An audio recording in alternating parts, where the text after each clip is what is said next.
Jeff Bezos, he's gone into space, he's come back down safely as well, and this is being seen as a bit more profound than Richard Branson's recent space trip.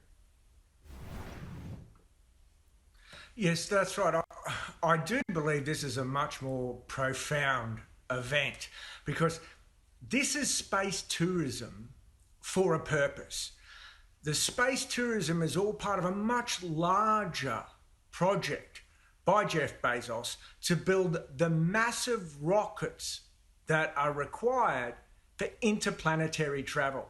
And this space tourism is but just one step along the path to that. And we saw that in this flight, a number of records were broken, two of which, the youngest person to ever go into space and the oldest person to ever go into space, and all during what was a 10-minute flight. And look, the pictures tell the stories. They're incredible scenes, from the liftoff and the dramatic launch of the towering rocket to when they were weightless in space, passing Skittles to each other and catching them in their mouths. And then you absolutely have to see the booster rocket landing itself back on Earth. You see it coming down, the jets flaring, and then it almost sits down on the launch pad and 3 robotic arms are stretched out to steady it. And Jeff Bezos described this as his best day ever. Now, also interesting to note, when it comes to the crew, there was no pilot. This was a fully automated flight. Now, that might be disconcerting to some, but it was done principally for the reason to try to maximise revenue potential by having the extra chair available for sale.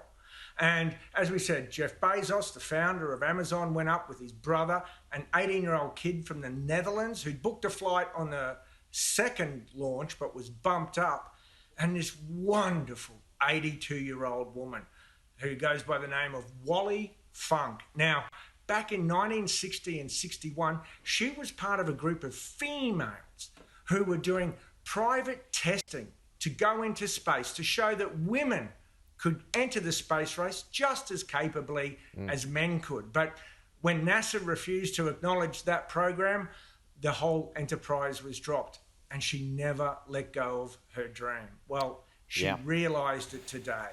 And I thought something interesting that Bezos said was that you think the atmosphere is gigantic, but once you get up there, you see how incredibly thin it is. And he said he, like every other astronaut who's gone to space, comes back with a much greater appreciation of the fragility of this planet. And he said, we've sent probes everywhere. This is the only habitable planet in our solar system. Yeah, there was something else that he said too, Jeff Bezos, this morning after he landed, Michael, that I notice online it's getting a bit of traction. It's who he thanked for giving him the ability to go out into space. Let's just play it for you here. I want to thank every Amazon employee and every Amazon customer, because you guys paid for all of this. So...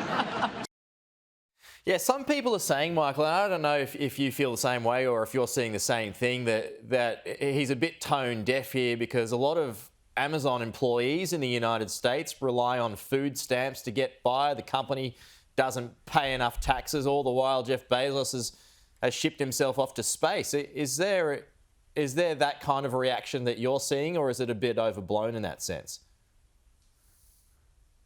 Well, definitely there's certain segments of social media that have lit up with criticism of what you rightly describe as a tone-deaf comment. I mean, let's face it, it is true. It's all those people who slave away for Amazon who have made this possible. And I could go through a litany of the complaints and accusations about the work practices at Amazon. Let's just say many of them might leave a lot to be desired, but at the end of the day, you know, no matter how poorly he worded that or whatever his sentiment was meant to be, this is very much a commercial enterprise, but with a much broader view. And as Bezos pointed out, that this echoes the development of air travel. Yeah. He said, there was a period in the beginning of the 20th century where there was barnstorming, pilots landing in biplanes on a farmer's field and taking money for joy flights. Well, that, he said, led us to 787s. So it would be sad to think points like that are lost in a hubbub about his poorly worded comments. Yeah, it's an extraordinary achievement, not just him, but also Richard Branson. And you do wonder, what's coming next? What's coming next? All right, Michael Ware, we're out of time. We'll talk to you soon.